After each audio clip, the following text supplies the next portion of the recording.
Hello dear student, चलिए discuss करते हैं इलेक्ट्रिसिटी इस चैप्टर के नेक्स्ट एनसीईआरटी एग्जाम्पलर। तो question number 34, what is Joule's heating effect, how can it be demonstrated experimentally and list its 4 applications in daily life. Okay, तो इतने सारे questions हमें यहाँ पे पूछे गए हैं related to the Joule's heating effect. तो फ्रेंड, जब भी इलेक्ट्रिक करंट पास होता है किसी भी कंडक्टर से, तो वहाँ पे हीट जनरेट होती है। तो ये जो हीट होती है that is directly proportional to the square of current, that heat is also directly proportional to the resistance, and the heat is directly proportional to the timing through which the electric current is pass. तो हम लोग कह सकते हैं that heat is equals to I square R T. तो इस तरीके से इसको कहा जाता है जूल्स हीटिंग इफेक्ट। तो इसको लिखते किस तरीके से ये जूल्स हीटिंग इफेक्ट होता है, इसको और डीप में थोड़ा सा स्टडी करते हैं। ओके सो फ्रेंड, जैसा कि हम लोगों ने जस्ट स्टडी किया, ये जो हीटिंग इफेक्ट होता है करंट का, जिसको ही कहा जाता है जूल्स लॉ ऑफ हीटिंग, जिसमें कि कहा जाता है ये जो हीट जनरेट होती है किसी भी कंडक्टर में, that is produce by the resistance R due to the flowing of current through it for time T. अगर उसमें से करंट आई फ्लो हो रहा है टाइम टी के लिए, तो वो जो हीट होती है वो होती है आई स्क्वायर आर टी। तो इसको कहा जाता है जूल्स हीटिंग इफेक्ट या फिर ओहमिक हीटिंग इफेक्ट, क्योंकि रेजिस्टेंस की वजह से ये हो रहा है। ओके, तो चलिए, लेकिन ये हीट जनरेट कैसी होती है ये भी तो समझना ज़रूरी होता है। तो चलो यहाँ पे डिस्कस कर लेते हैं। सो कंडक्टर में क्या होता है, when electric field is applied across its end, the free electrons which is available in starts drifting opposite to the direction of electric field. वो भागना शुरू कर देते electric currents, electrons sorry. So इसी को हम लोग इलेक्ट्रिक करंट कहते हैं। तो ये जब इलेक्ट्रॉन्स जो फ्लो होते हैं, तब they collide with the atoms which have lost the electrons. So what happens because of this?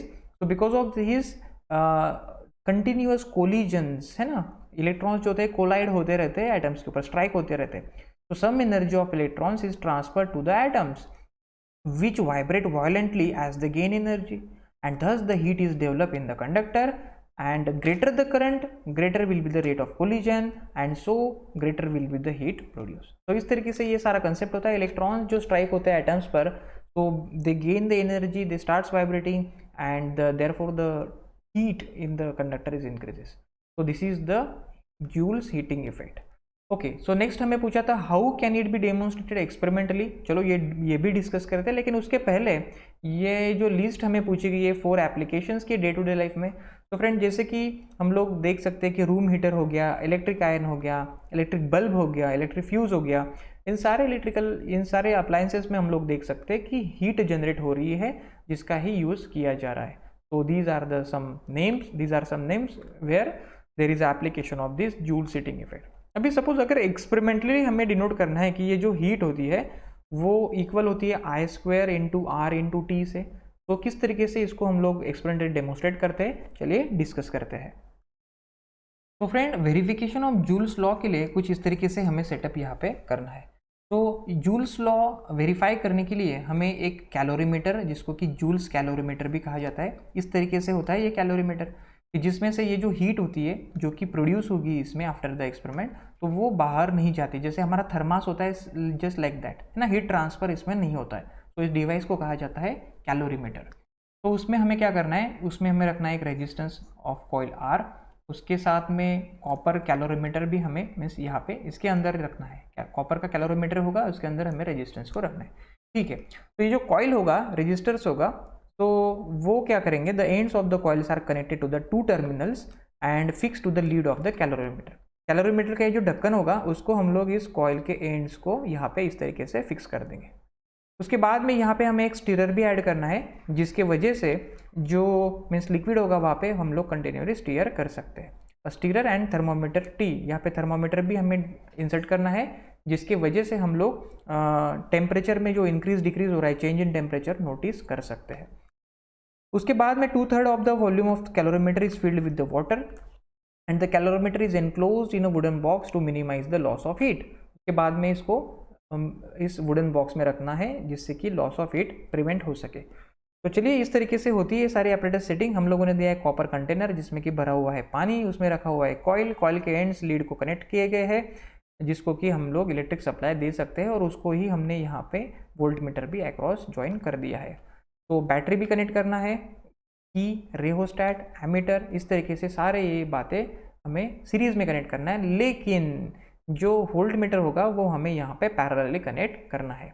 Okay, तो ये सारा हमारा इस तरीके से सेटअप होगा। रेहोस्टैट से हम लोग रेजिस्टेंस को चेंज कर सकते हैं और जिस तरीके से हमें मीन्स रीडिंग मिल सकती है। तो हमें यहाँ पे प्रूफ ये करना है, ऐसा सारा सेटअप करने के बाद H जो होता है वो होता है I स्क्वायर RT, यानी कि हमें हीट का रिलेशनशिप करंट के स्क्वायर से बराबर बताना है, रेजिस्टेंस के बराबर बताना है, और टाइम से रिलेटेड क्या है हीट वो भी हमें यहाँ पे मीन्स प्रूफ करना है। तो चलिए वन बाय वन सभी को हम लोग यहाँ पे प्रूफ करते हैं।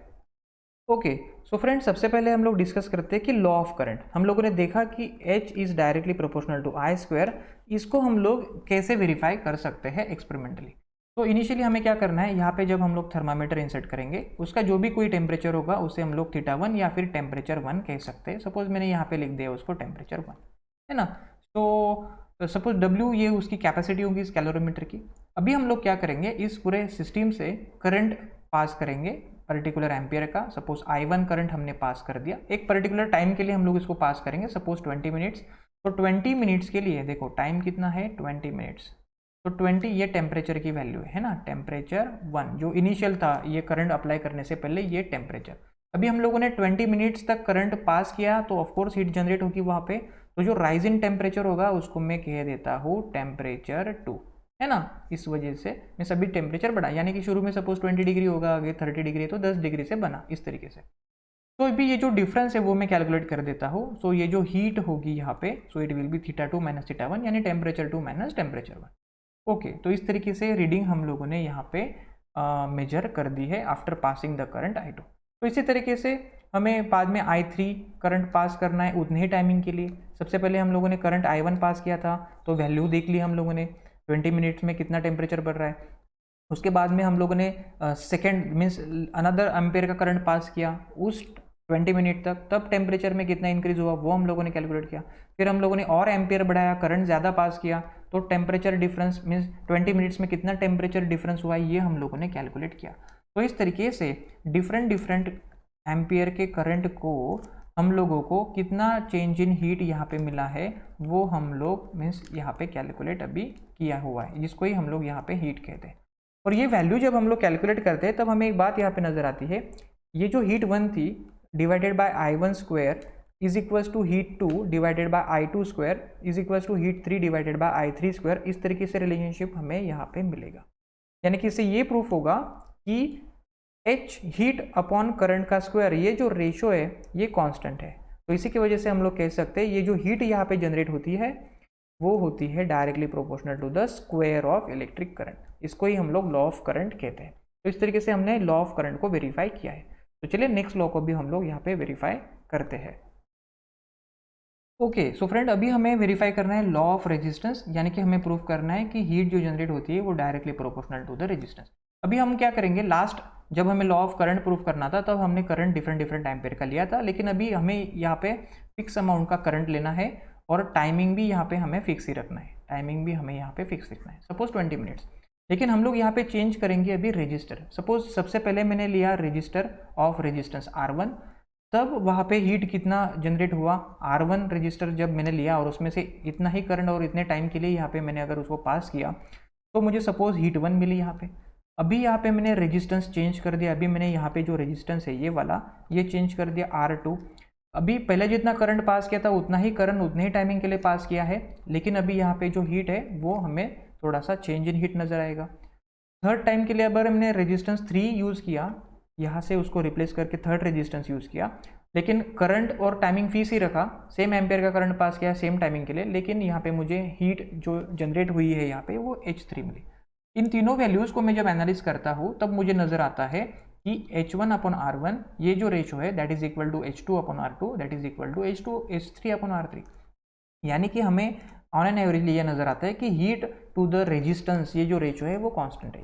यानी कि इससे हम लोग ये कह सकते हैं कि heat generated is directly proportional to the resistance, जिसको ही लॉ ऑफ रेजिस्टेंस हम लोग कह सकते हैं, जो कि वेरीफाई हो गया है। करंट का हो गया, रेजिस्टेंस का हो गया, अभी टाइमिंग का भी यहाँ पे बाकी है, तो चलो वो भी डिस्कस करते हैं। ओके, सो फ्रेंड यहाँ पे हमारा एपरेटस सेटअप वैसे ही रहेगा जैसे पहले था। अभी हमें प्रूफ करना है, डिराइव करना है लॉ ऑफ टाइम को। तो यहाँ पे हम लोग क्या करेंगे, डिफरेंट डिफरेंट टाइमिंग के लिए जो मीन्स यहाँ पे हम लोग करंट जो है सेम एम्पेयर का पास करेंगे डिफरेंट कंडीशन में, रेजिस्टेंस भी सेम ही रखेंगे, लेकिन टाइमिंग हम लोग कम ज़्यादा करेंगे। सपोज जब मैंने टाइमिंग T1, सपोज मैंने 10 मिनट्स के लिए करंट पास किया, इतना ही करंट इतने ही रेजिस्टेंस से, तो हमें क्या हीट मिली वो मैंने नोट डाउन किया, ये मेरा टाइमिंग 1 था।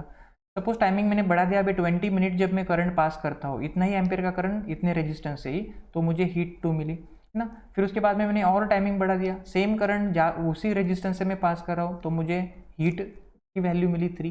तो इस तरीके से मैंने रीडिंग्स नोट डाउन कर लिए, और तब मुझे जाके ये पता चला, माई ऑब्जर्वेशन इज दैट कि यहाँ पे भी जो H1/T1 है, इन दोनों का रेशो इज इक्वल टू इन दोनों का रेशो इज इक्वल टू इन दोनों का रेशो, यानी कि ऑन एन एवरेजली हमें ये पता चला कि हीट टू टाइम ये जो रेशो है वो भी कांस्टेंट है। ओके, मीन्स हीट जो जनरेट होती है वो टाइम को भी डायरेक्टली प्रोपोर्शनल है, यानी कि जितना ज़्यादा टाइमिंग तक आप लोग करंट पास करोगे उतनी ज़्यादा हीट जनरेट होगी, दैट्स ऑल। तो इस तरीके से हम लोगों ने ये जाना कि heat is directly proportional to I square. उसके बाद में हमने ये प्रूव किया heat is directly proportional to the resistance also.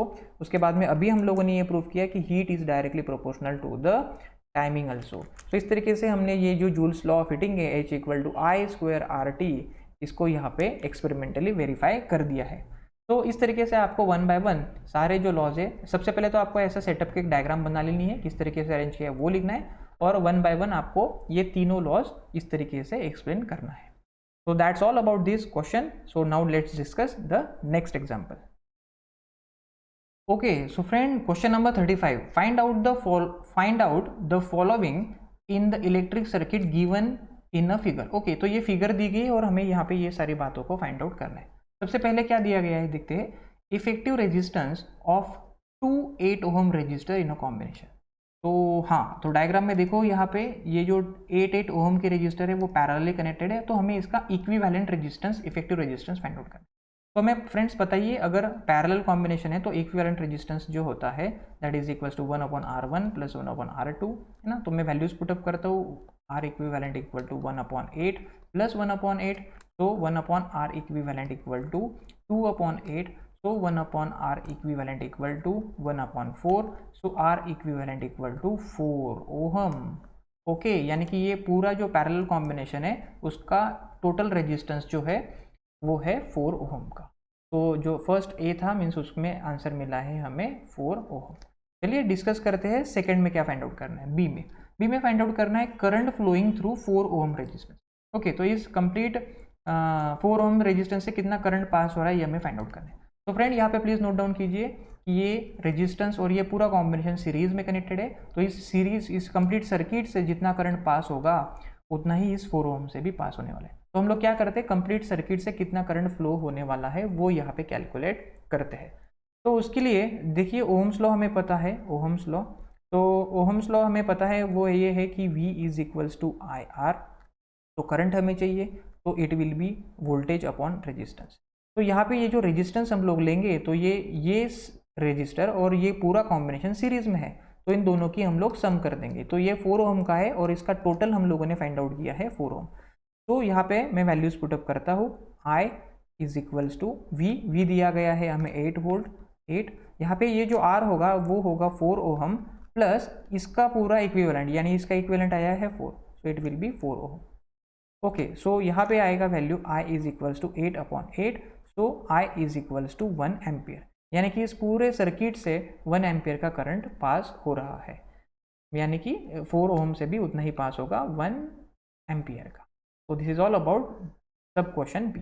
सब क्वेश्चन सी में हम लोग देख सकते हैं, यहाँ पे हमें फाइंड आउट करना है potential difference across 4 ohm resistance. Okay, तो इस 4 ओम रेजिस्टेंस के अक्रॉस है ना कितना पोटेंशियल डिफरेंस है ये हमें यहाँ पे फाइंड आउट करना है। हमें पता है कि जब सीरीज में होते हैं कनेक्शन तब हर रजिस्टर का पोटेंशियल डिफरेंस डिफरेंट होता है।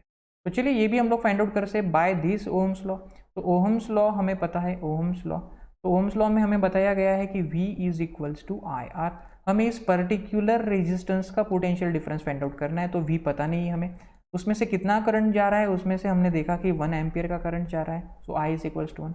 रेजिस्टेंस, उसका रेजिस्टेंस कितना है, तो उसका रेजिस्टेंस 4 ओम है, तो इट विल बी 4, तो V इक्वल टू 4 वोल्ट। तो यहाँ पे ये जो रेजिस्टेंस लगा है यहाँ पे जो उसका वोल्टेज है पोटेंशियल डिफरेंस वो है 4 वोल्ट का, तो यहाँ पे मैं आंसर लिख देता हूँ 4 वोल्ट। अभी हमें यहाँ पे पूछा गया है पावर डिसिपेटेड इन 4 ओहम रेजिस्टेंस। ओके, तो इस 4 ओहम रेजिस्टेंस में कितनी पावर डिसिपेटेड हुई है ये हमें जानना है।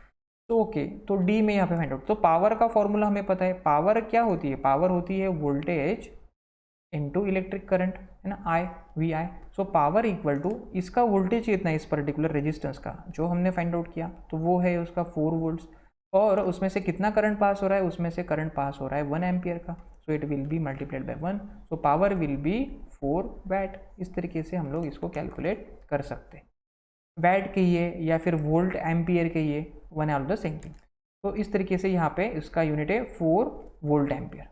उसके बाद में हमें फाइंड आउट करना है differences in ammeter reading if any. तो यहाँ पे 2 एमीटर लगाए गए हैं A1 और A2। हमें यहाँ पे ये पूछा गया है कि अगर इस तरीके से कॉम्बिनेशन होगा और करंट इसमें से ऐसा पास हो रहा है, तो यहाँ पे जो रीडिंग है और यहाँ पे जो रीडिंग मिल रहा है वो अगर चेंज होता है तो किस तरीके से हो रहा है या फिर नहीं चेंज होगा।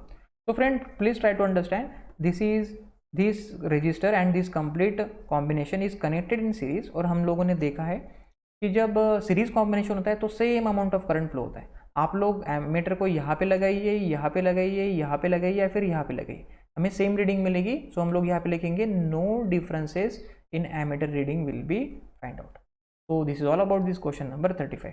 तो फ्रेंड्स इस तरीके से हम लोगों ने इस पूरे चैप्टर के एनसीईआरटी एग्जाम्पलर कंप्लीट कर लिए है। अगर आपको लगता है कि इस वीडियो से आपको कुछ हेल्प हुई है आपका डाउट क्लियर करने में, तो please do not forget to subscribe our channel toppers coaching class. Thank you so much.